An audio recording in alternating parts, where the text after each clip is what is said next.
So Payton, I've been wondering this. Have you officially bought any cologne yet?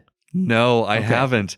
I'm still using the samples occasionally. And that I commend you for that. I mean, that I would do the same thing. I don't look down on you for not buying it. I still intend to do it, but I still have not. I will admit it's been 6 months. I'm glad you said you haven't, because since you haven't, I've actually got another option for you to throw into the mix. Yes. Our friends over at Mischief, MSCHF, yes. I don't know if you've seen this going around, have come out with a cologne that no man can turn away. And it's a little bit hard to come by, as a lot of things they do are. You know, how popularity, it's a little hard to come by. If you can come by it, especially at retail, it's not that expensive. It's like $50 only. Okay, yeah. But it's out, and it's important, and I want to make sure it makes it on your list. And the title of this leaves nothing to be confused about. There's no way you can misunderstand what this cologne is. It is titled, quote, "Smells like WD-40." It's in a beautiful, streamlined, blue, thin, shiny aluminum bottle with a red top. Yep. It's in great packaging. It looks like a WD-40 bottle. And I would have bought some. I would have bought some, and we could have tested it out if it was available. But like I said, pretty much everything they do, it sells out quick. It's not that easy to come by. You can buy it on eBay. It's like $150 if you buy it on eBay. Resale. Sure.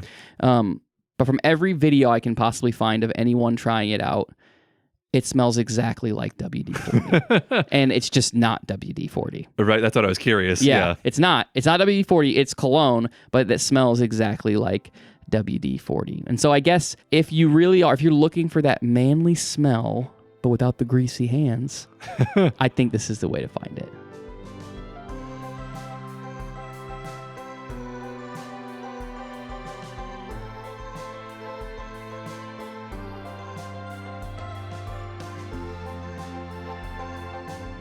Welcome to the Factoid Podcast. You didn't ask for it, but we're going to tell you about it anyways. My name is Payton Gessel. And I'm Chris Humphreys. Chris, one of the biggest quality of life purchases that I have ever made was investing in smart light bulbs. Okay, me too. I agree. Yes, absolutely. I knew that. Yeah, that we have definitely talked about smart lights and just in general, like lighting technology. Mm-hmm. It's a fun thing, and it's one of those things that once you have them, you sorely miss being anywhere where they aren't. Like if you're staying at someone's house and they don't have these sort of lights and you don't have the ability to control them. Get up and turn off the light. Yeah. Or if it's 100% brightness or 0% brightness. Yeah. Like, no, I realize you can dim other bulbs, but still, like there's a lot of things that, I would say good riddance to incandescent bulbs. That's right. Like I love being able to control my lights like from my phone. Without having to get up, I can do any sort of color combination. I have a routine that's set where my lights will turn on. They start 1 hour before sunset, and they fade in all at a warm white over the course of the next hour, so that they're 100% at the end of sunset. Mm-hmm. And it is dynamically changing when that starts based on the sunset in my local time zone. So it's stuff like that I've spent several $100s over 8 years collecting all of these and slowly adding to my collection. And I feel like it's totally worth it. And we obviously did not have smart lights growing up. I mean, I think maybe 2013 was when the Philips Hue started doing theirs. And part of the reason why we didn't have these a long time ago was that, the advancements that happened with LED lighting. Mm-hmm. And white light is made up of red, green, and blue light that is combined. And I will say there are other techniques that sometimes certain white lights are made of, like the street lamps. Those are made with like a blue light with like an orange cover. It's like there's some other like roundabout ways they do it, but the basic principles are red, green, and blue light together makes white, and any combination of colors really out of that. And red and green LEDs were invented in the early 1960s, but blue LEDs were not invented at that same time. When do you think, roughly what year do you think blue LEDs were invented? Oh, man. So what was invented in the 60s, you said? Red and green. So like in order to make white, you need red, green, and blue. And we've had red and green readily available since the 60s. So I'm going to guess a lot later. Like 1990. Yeah, 1992. Okay, wow. I am as old as the invention of the blue LED light. And I wouldn't really say old. I would say I'm as young as it, because I feel like that is just extremely late. Yeah, that's very late. And I started thinking about my childhood of, like, if this was invented then, obviously it's not on shelves immediately. There's, some spin up time until it becomes more affordable. Technology never comes out when technology comes out, at least for consumers. Oh yeah, absolutely. So then I was thinking, like, well, surely I had a blue LED at some point when I was a kid. And I'm thinking, like, my oven, nope, that was all red. Or, the power light on my Game Boy, that was a red LED. But like Christmas bulbs, like, people think of blue lights on a Christmas tree, but no, those were white lights in blue glass. Yeah, exactly. And then I thought about, like, a TV, like, they have blue on color TV. How is it not LED? Like, how did that not work? And I went to the Early Television Museum a couple of years ago. It's in Hilliard. And they have deconstructed some of the TVs where essentially in the really old days of color TVs, there is a wheel that is red, green, and blue that is spinning so fast and light shines through it to simulate all of the color that you would see in an old color broadcast. And the modern standards that, like, kind of developed, called the NTSC standards, that they would send the light data, the luminance, and the color data, the chrominance, as separate pieces of data.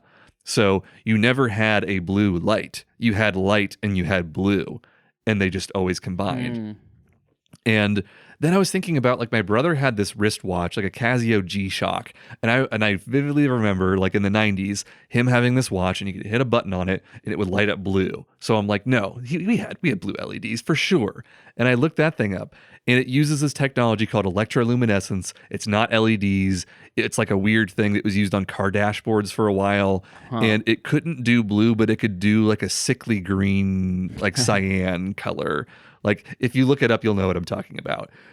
So we really just, blue was my favorite color growing up, but I didn't have blue light, essentially. And it's because blue has always been just a hard thing for society to make, whether it was a light or anything else.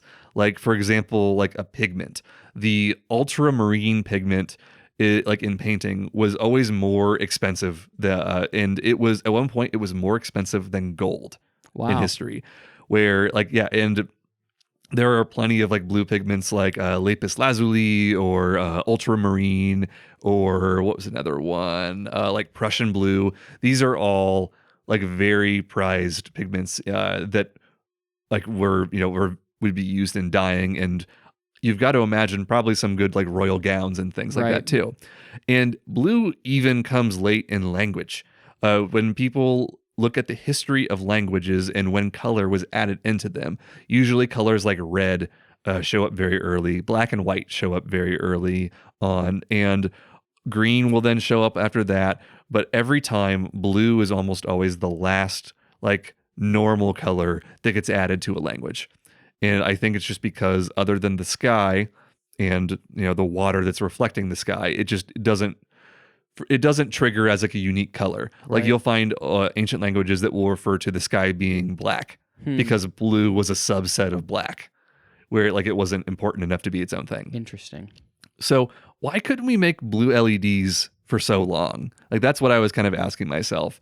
And in the visible light spectrum, you have that Roy G. Biv that we learn about in school, and red, the R, is the lowest wavelength. It's like I think it's like 350 nanometers or something. I don't know. The point is that red is a lot less energy. And as you're going through the spectrum, you need more and more energy to create a color. So with blue being much farther than red and green, it was always going to be the hardest because it required the most energy. Okay. And, like, an incandescent bulb is not energy efficient. That's why they're so hot. That's why when you touch them, you burn your hand, because 90% of the energy comes off as heat. Whereas an LED, they're not really that hot to the touch, and I think they're like 60% efficient with their energy. Only 40% is coming off as heat. So how was the blue LED itself invented? I would say the short answer is by bullying a very strong-willed nerd for several years. And I don't condone bullying, and let alone nerds. They get bullied enough. But in this case, it worked out well for him and the rest of society in the end. So maybe sometimes it unintentionally has some positive consequences. So I'm going to tell you about a Japanese man named Shuji Nakamura. He was a Japanese engineer working for this business called the Nichiya Corporation. And he got company funding to research how to invent the blue LED, because it was common knowledge at this point in the 1980s, and even before that whoever could invent the blue LED would be rich, and it would open up a whole world of new colors and technology combinations and things that they could do, because red and green were so standard, obviously. Right. People would say, this cannot be done. It is impossible to make the blue LED. And Sony, Panasonic, Toshiba, they're all trying and failing for decades at this.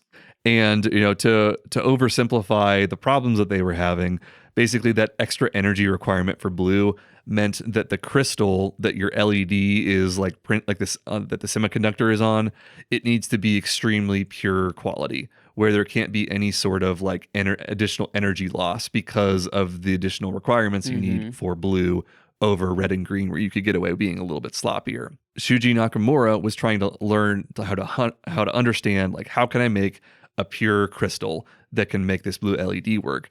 And ultimately, he decides he needs to fly to Florida and live in Florida for a year, because he had a professor friend at the University of Florida in Gainesville.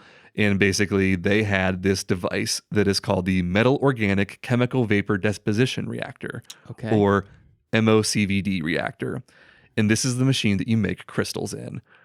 And Nakamura, unfortunately, had to spend most of his time in Florida trying to build an MOCVD reactor and then maintain it every time it kept breaking.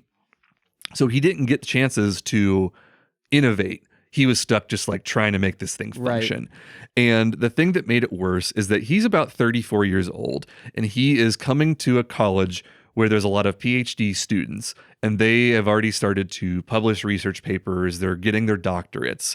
Some of them have their doctorates. They're 10 years younger than him, and they think this guy is just stupid because he does not have a paper published to his name at all. And it's because his company wouldn't let him, because they're worried about the corporate secrets getting out. Wow. So he has all of this knowledge that he's been learning, and he's like a very smart guy, but on paper, he looks like he's just, they thought of him as like a lowly technician, and they treated him like one. Sure. And it really bothered Nakamura that he's spending all this time with these ungrateful people, and they kept breaking the machine on accident, and they'd all call him to help fix it. But they wouldn't treat him as the peer that he wanted them to treat him as. So he goes back to Japan with a massive chip on his shoulder to say, I'm going to show these guys that I am a smart researcher. I deserve to have a doctorate, and I'm going to find a way to invent this blue LED. And there was a weird quirk with Japan's just like research, their whole like the way they gave out degrees at the time, where in order to get a doctorate, he didn't have to do like a dissertation or a thesis or whatever you do. He essentially just had to publish 5 papers. Okay. So as he's trying to, he has all this knowledge of how the MOCVD reactor works, and he wants to try to make the crystal. He decides that he has 2 options to choose from for compounds to make this crystal out of. He can do it out of the one that everyone thinks is going to be the one that works, the zinc selenide crystal. Or he can decide to choose to make his out of gallium nitrate, which everyone says is dumb, it's not going to work, and there's no point in even looking into it. But there are so many papers about how the zinc selenide is something that everyone's researching and trying to learn about, and no one is publishing papers about gallium nitride. So it's easier for him to get published with 5 papers by doing the bad decision. Sure. So he says, I'm going to do this not necessarily because I think I'm going to invent something, but just so I can be Dr. Shuji Nakamura and be respected by you dumb youths. So that's what he starts doing, and he works 7 days a week for like over a year, like 12-hour days. It is insane how much he spends, his time working on dedication. Yes, and a lot of the things that he was doing as manual labor on this reactor in Florida helped him out a ton, because now he knows how to make like sick mods for these reactors, and he's adding like extra tubes and vent fans. And that's what helped him make this like most pure wafer of the crystal that he possibly could. And he was able to make something that was much more pure made out of the gallium nitride than if he had went the way that conventional wisdom said to do at the time. And this ultimately leads to him creating the first blue LED in about 1991. And by the time he gets to 1993, he has one that is like bright, that he can have in a room, and he can like shine it in people's faces in daylight and say, this thing will last for over 1,000 hours. Wow. And he even goes on later to invent the white LED, now that he has the key ingredient of the blue. And he invents the blue laser diode, which is the fundamental technology behind Blu-ray. Oh. So this guy holds so many patents now. Yeah. He could barely publish a paper because of his company. He was, he was really able to eventually turn this around for him. He lost a lot of money in suing his old company over money, but overall he's doing fine now. I would anticipate. Yes, yeah. he's a professor at like UC Santa Barbara, and I think he's having a fun time. Yeah. And there was a time in my life when seeing a blue LED would be cherished because of how rare that it used to be. And now I would say I'm kind of a bit tired of it. Like we bought some new speakers, Amy and I did recently, and they have this very bright blue LED light that turns on whenever the power is on. And enough people don't like this feature that there's a dip switch on the back that you can disable the LED. That's funny. And I found myself over the years like putting tape over blue LEDs on devices that are like in my bedroom. And it's something where in some ways I'm like, it's become a little bit boring and not desired. But, I'm thankful for Shuji Nakamura's dedication and his inventions, because without blue LEDs, I think we would all be a lot more blue.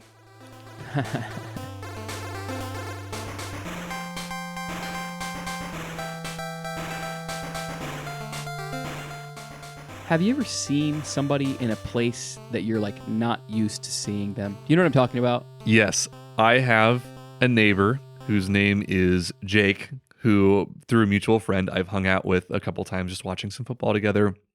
And now I just see Jake everywhere around town.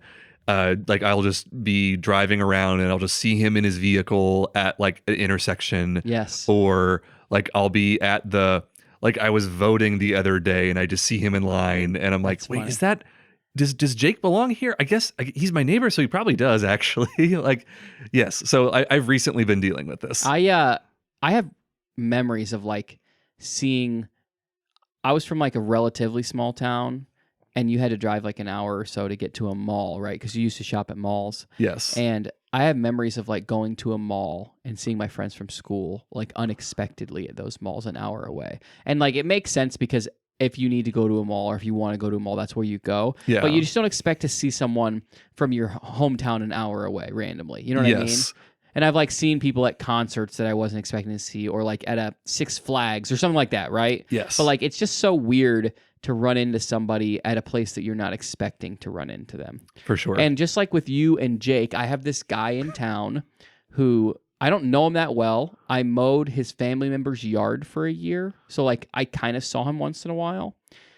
His name's Don. I see him everywhere. Like I legit see him everywhere. In town, I see him at intersections. I see him at restaurants. I see him out of town at stores. I see him out of town at intersections. I see him on the interstate in Columbus. I see him in the town surrounding me. I kid you not, I see this guy multiple times a week, all the time. He has a kind of a recognizable car. It's not like crazy or anything, but it's just like a relatively rare color. Yes. And so I see that color car and think, no. And then I get close and I'm like, you got to be kidding me. Do you have his plates memorized at I this don't. point? I don't. I should, because it's seriously, I see this dude everywhere. And it's the kind of thing where like I might wave at him if I see him in town at a store that I'm like in town at a restaurant that we go to or whatever. Like, right. He might recognize me in that scenario, but we don't know each other well at all. So like if I saw him in the store in Columbus, he's not waving at me. I'm not waving at him. You know what I mean? We're not communicating. You're assuming it's someone else. And, correct. Yeah. And he is too. Like it's just so weird. I see this guy everywhere I go. I see him all the time. It doesn't make sense, but like you said, it does happen sometimes. There are just people like that. Kind of makes you wonder if it happens with other people and you don't notice it or you're not paying attention to it. Oh, absolutely. You know what I mean? Yeah, for sure. Yeah, I mean, like one of my I have a friend Scott who like lives maybe like 15 minutes away from me, and I count on running into Scott about once a year at some random place as well, where it's funny. like, yeah, I totally get what you're Yeah, saying. it doesn't make sense, but it just happens. Seriously, we'll be driving around like, hey, Kirsten, that's Don. And she'll be like, what are you talking about? Right there, that's Don. And it will be, and we'll laugh, and it's funny, right? You know, Yeah. it's just, it's crazy. But that kind of got me thinking about movies and cameos, right? How like sometimes there'll be random cameos over and over again from the same people in like a series Yes. of movies, you know, like Stan Lee and the Marvel movies. Right, that's a classic one. Exactly. Like there, or John Green, one of my favorite authors, he's cameoed in every movie that has been, every book he's written that's been turned into a movie. Yes. Funny thing about him is he's actually been cut out of quite a few of them because he's he's like a self-proclaimed terrible actor. Oh, that's great. But it's funny, and so he's at least recorded in all of them, and it's Yeah. very funny. But like that's like a thing that happens is movie cameos, and like people will show up, and it kind of becomes a thing where people are like they want to see it. You know what I mean? Yes. Well, it turns out there's a famous cameo background actor. And if you're anything in the New York City film scene, you know of him. His name is Craig Castaldo, but always goes by Radio Man. And he's one of the most famous background actors of all time. That's awesome. He's had over 300 cameos in over 150 movies. The guy is in so many movies. Basically any movie, almost any movie that's been recorded in New York City since 1989, this guy has been in. And he's kind of known for being this homeless guy who hung out at movie sets, right? Radio Man. Do you know why they call him Radio Man? Because he had like a radio on his He wore a headset? radio around his neck. Like a radio with the handle, kind of wore it as a necklace. He's Oh. Radio Man. Wow. Right? Yeah, I mean the guy, he comes across as a little bit of a crazy dude.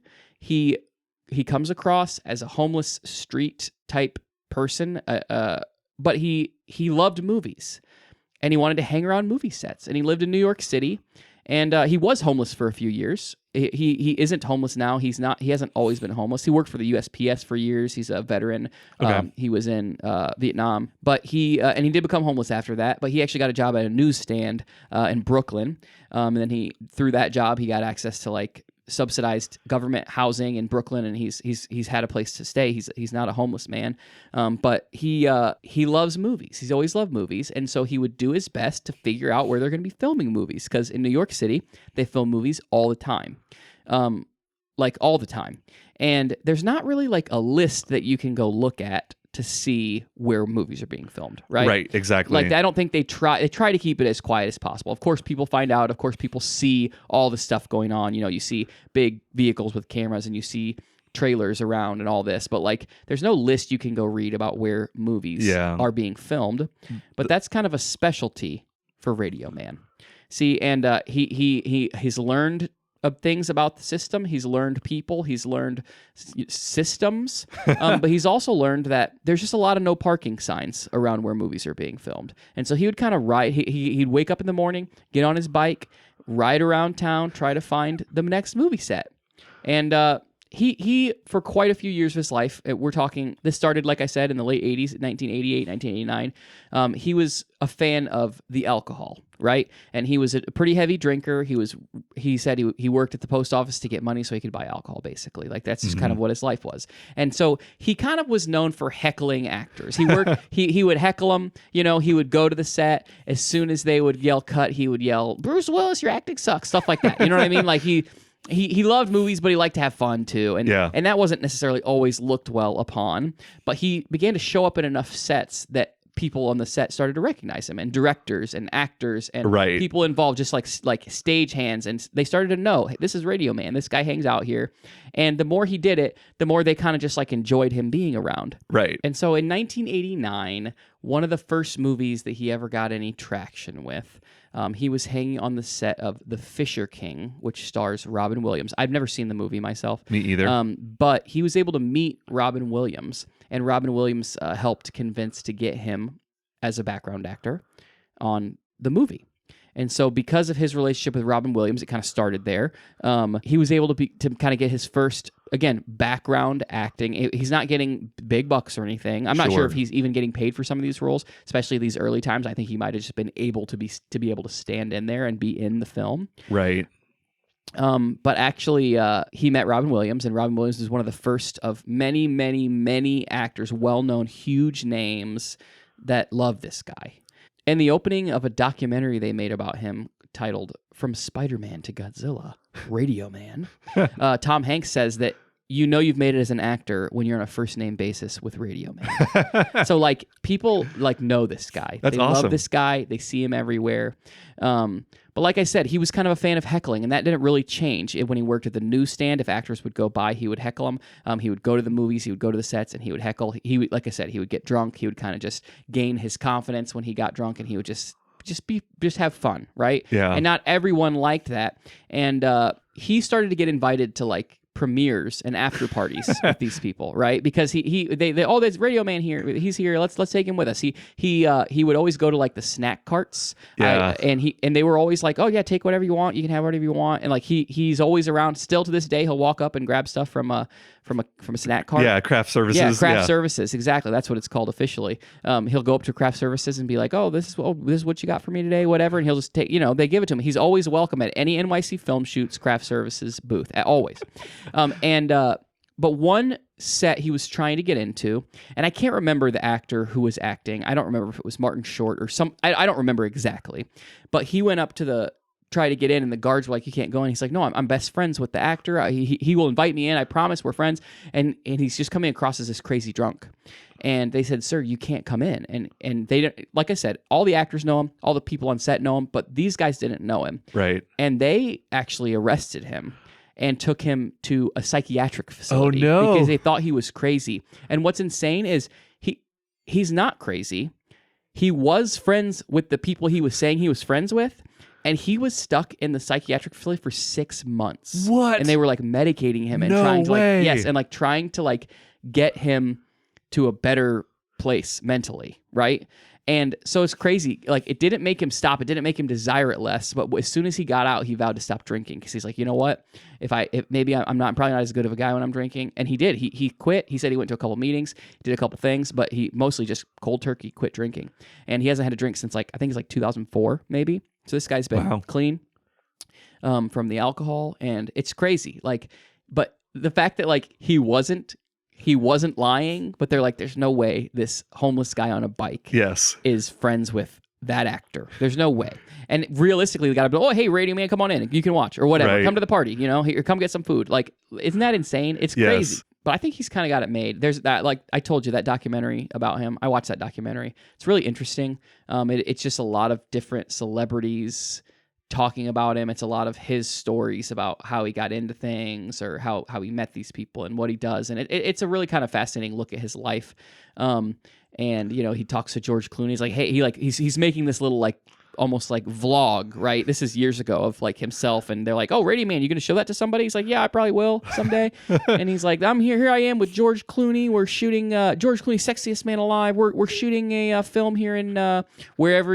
And it's like he's just hanging out with them, and they're just having fun, and people like to see this guy around, and so much so that anytime there's a major film shooting in that area, they look for him. They want him to be around. He's gotten some relatively all very, very, very small, but some roles in movies. He basically plays himself. And if he doesn't play himself, he plays a homeless man in a movie, right?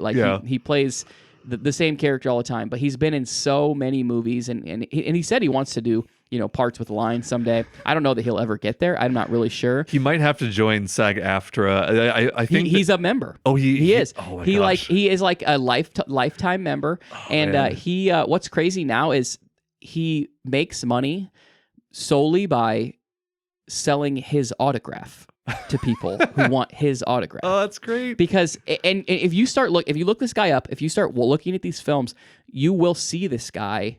It'll be like one of those things where you never see it and then you always see it. Yes, you'll never again miss it because this guy is in everything.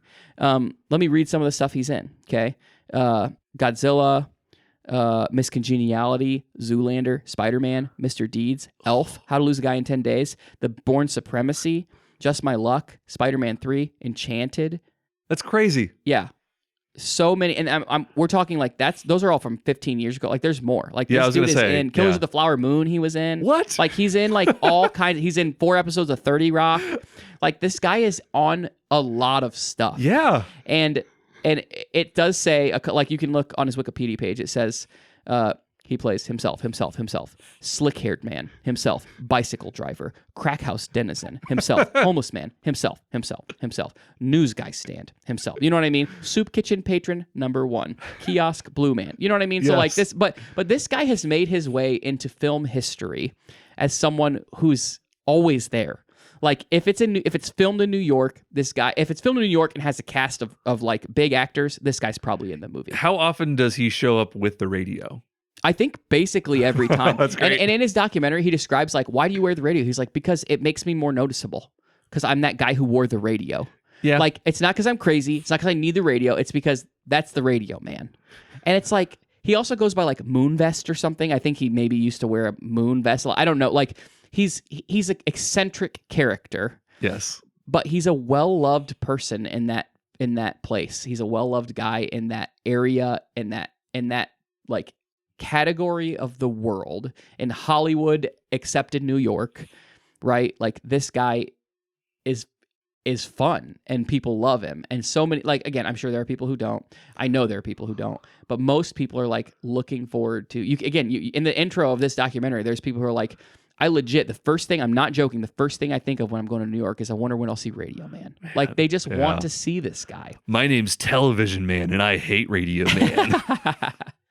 He says basically he would just, his schedule to this day is he goes from shoot to premiere to after party. Sometimes he just stays up from those and goes to the next shoot the next day. It just depends on what's going on, right? But he just loves to be in the industry. He loves to be around it. And it's actually said still that there's not a craft services cart to this day that he is not welcome at. So I don't know how you get there. I don't know exactly if I could ever do something like this, but all I got to say is I really respect what this man has been able to achieve. I love that he's got credits in a lot of movies, but I also love that he's become friends with a lot of people. So, you know what, Chris? As I continue to go through my video production career, I have a few hangers-on who have already started, and I'm very, very low in this industry of people saying like, "Hey." I had a friend recently, my friend Mark was saying to me the other day, like, how soon am I going to get an IMDb credit? Because I used some audio of him chanting in a video I was working on. And I've got some other friends who have said, like, I want to get into a movie in some way. I will gladly add you to that list of if the opportunity arises for me to put you in some sort of role. I can't guarantee as a background actor. It might have to be like some sort of like historical reference or like a research role or something. That's fine. But my goal will be to make you something like this radio. I would like to go on that, to start that journey right now.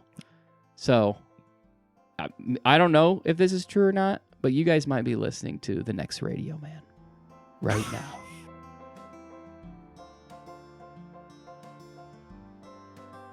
Thank you for listening to the Factoid Podcast.